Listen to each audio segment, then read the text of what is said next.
সুপ্রিয় দর্শক, দীর্ঘ এক মাস সিয়াম সাধনার পর শুরু হতে যাচ্ছে মুসলমানদের সবথেকে বড় পবিত্র উৎসব ঈদ উল ফিতর।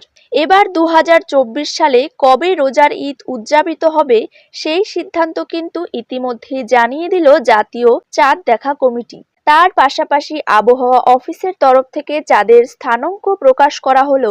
সমস্ত কিছুই জানিয়ে দেব আজকের ভিডিওটির মাধ্যমে। বিস্তারিতভাবে জানতে হলে অবশ্যই ভিডিওটিকে শেষ পর্যন্ত মনোযোগ সহকারে দেখবেন এবং আপনার জেলার যে কোনো গুরুত্বপূর্ণ খবরের আপডেট সবার আগে পেতে হলে অবশ্যই চ্যানেলটিকে সাবস্ক্রাইব করে রাখবেন এবং পাশে থাকা বেল আইকনটিকে প্রেস করে রাখবেন। তো চলুন ভিডিওটিকে শুরু করা যাক। আমরা জানি রোজার শেষে শাওয়ালের প্রথম দিন পবিত্র ঈদ উল ফিতর উদযাপন হবে।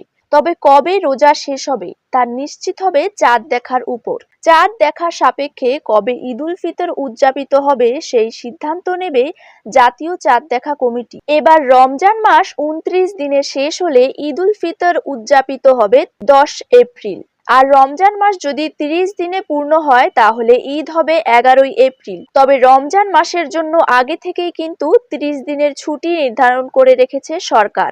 ঈদ উল ফিতর উদযাপনের বিষয়ে চূড়ান্ত সিদ্ধান্ত নেবার জন্য আগামী ৯ এপ্রিল জাতীয় চাঁদ দেখা কমিটি কিন্তু বৈঠকে বসবে।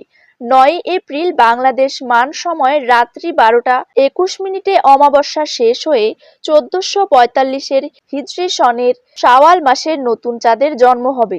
ওই দিন সূর্যাস্তের সময় চাঁদের বয়স হবে ০.৭৪৮০ দিন এবং সূর্যাস্তের ২২ মিনিট ৭ সেকেন্ড পর চন্দ্রাস্ত ঘটবে।